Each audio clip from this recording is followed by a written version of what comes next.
All right, let's dive right into this explainer. Today, we're tearing down one of the most stubborn myths out there, the whole idea of one-size-fits-all advice. You know what I mean, right? We are constantly hammered with these gold standards and universal rules about how we're supposed to eat, work, and just generally live our lives. But we're looking at a fascinating source document today called The Sovereign Seeker's Blueprint for Personal Optimization, and it pitches a pretty wild idea. What if those universal best practices, the ones designed to quote-unquote help you, are actually the exact things holding you back? It's a total paradigm shift. It basically hands us a method to stop blindly following the crowd and start engineering a life that is optimized exclusively for you. To get us there, we've got a super clear roadmap. First, we'll tackle the tyranny of averages. Then, we'll look at finding your outlier edge. Next up, why useful is better than true. And finally, we'll break down the actual seeker's blueprint.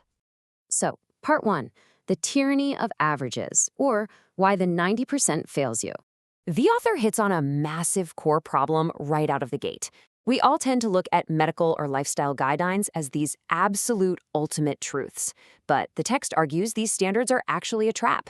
They're built on a mathematical average that totally ignores you as an individual. Just think about the old food pyramid for a second. Universally prescribed, but literally ineffective for millions of people. Think about that massive 90% slice of the data. The text calls that the baseline of mediocrity. And that remaining 10%? That's the unique node, the outlier. So when a new study declares a diet or a business model as the new gold standard, the blueprint argues it really just means it kept the maximum number of average people from actively crashing and burning. It's a safety net for the masses. It is absolutely not a launchpad for peak performance. Look, according to the blueprint, you are not an average node. You've got a highly specific genetic lineage, a completely distinct ancestral metabolism, and neurochemical sensitivities that are totally unique to you. Throw your individual lifestyle into that mix, and your system is a one-of-a-kind puzzle. The text argues that because your biological and psychological makeup is so incredibly specific, leaning on collective, mass-market rules can actually stunt your potential. Actually, scratch that. It goes further. The author suggests that what works universally for that 90% might actually be totally counterproductive or even outright toxic to your specific system. All right, moving into part 2. Finding your outlier edge and escaping the baseline of mediocrity. So how do we actually escape that baseline? Well, the text points us toward unconventional protocols that completely break standard rules. Let's look at a high-fat, zero-carb protocol, for example. If you give that to the mass average, say your typical sedentary office worker, the reaction is going to be metabolic chaos, or, maybe just a really overwhelming urge to nap under their desk. But for an outlier, like a highly active strength athlete, the source notes that this exact same protocol can trigger fat-adapted, absolute cognitive dominance. And hey, the same principle applies to your workflow. A highly volatile, hyper-focused entrepreneurial schedule will probably cause immediate system burnout for the general crowd. But for the right person, it could be the exact perfect vehicle for their specific risk profile. Basically, what destroys the average worker can absolutely empower the seeker. Which brings us to this incredibly stark reality check, right from the text. Quote, if you limit your execution to what is universally approved by the masses, you lock yourself permanently into their baseline of mediocrity. Ouch, right? But the author's point is extremely sharp. Every single time you wait for a central authority or an academic consensus or even just your friend group to give you permission to try a new routine, you're actively choosing average results. It is a self-imposed trap. This leads us perfectly into section 3, useful is better than true, the epistemological pivot. Okay, to break free from these average results, this framework demands a massive mental shift. You have to start prioritizing practical utility over theoretical truth. The text officially calls this epistemological pragmatism. Big words, I know, but in plain English, it just means that the quote-unquote truth of an idea is measured entirely by whether it actually works for you.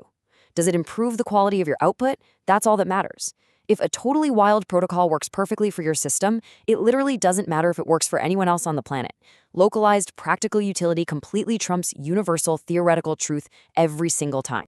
The source actually contrasts two competing mindsets to really drive this home. First, you have the academic trap. This is where the crowd spends years arguing over abstract theories, debating mechanistic models, waiting around for bureaucratic credentials. It's total paralysis by analysis while they try to verify some grand universal truth. But bypassing all of that entirely is the seeker's engine. The sovereign seeker skips the endless debate club and focuses strictly on pragmatism, practical utility, and direct biometric optimization. If some weird, unconventional exercise routine or an odd deep focus habit doubles your output and optimizes your sleep, well, the text argues it is functionally true for you. No central committee permission required. Which brings us to the final piece, Section 4, the seeker's blueprint, calculated risk and microdosing volatility. We've covered the philosophy, but how on earth do we actually execute this safely? Well, the text advises operating exactly like a clinical laboratory. You use calculated risks. As the source emphasizes, do not just assume things on their face value. Take calculated risks with small steps. This is super important because it's your built-in automated guardrail. The goal here isn't to just blindly swallow extreme theories or jump off a financial cliff because you got fired up. The goal is measured, highly precise microtests. And this builds directly into what the source calls the personalized calibration sequence. Step 1. Establish a sandbox perimeter. This means you intentionally isolate one specific area of your life, like maybe your standard meal timings, and you keep it entirely away from public opinion. Step 2. Deploy a microtest vector. Don't commit your entire life to some unverified theory right away. Take a tiny, small step to protect your downside.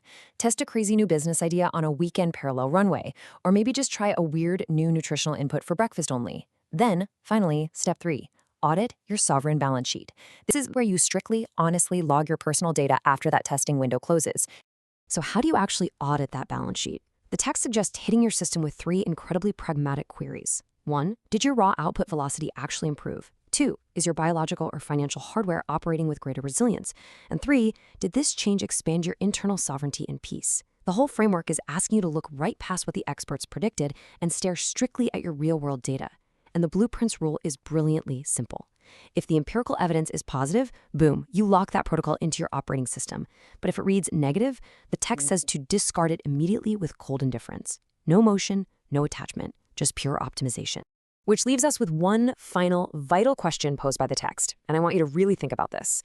Are you living a copy-paste script handed down by the crowd, or are you building an unkillable masterpiece of custom engineering? The blueprint challenges us all to stop letting collective rules stunt our completely unique potential. So establish your sandbox, run your microtests, find out what actually works for your specific system. I really hope this explainer sparked your curiosity and maybe inspired you to kick off a few small experiments of your own. Until next time, stay curious and keep optimizing.